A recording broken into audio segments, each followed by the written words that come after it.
Atenció! Signes d'alerta davant de la sospita d'una anorèxia nerviosa. Detectar els signes d'alerta de l'anorèxia nerviosa et pot ajudar a identificar-la.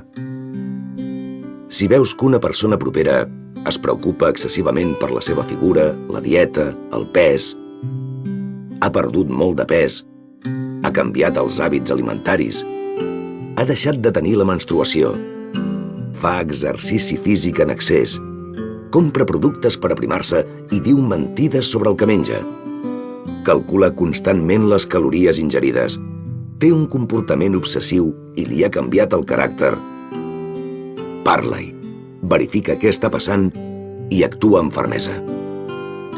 Consulta un professional sanitari per tenir un diagnòstic. Truca al 061 CatSalut Respon per aclarir els dubtes que tinguis. 061 CatSalut Respon. trastornsalimentaris.gencat.cat. Departament de Salut, Generalitat de Catalunya.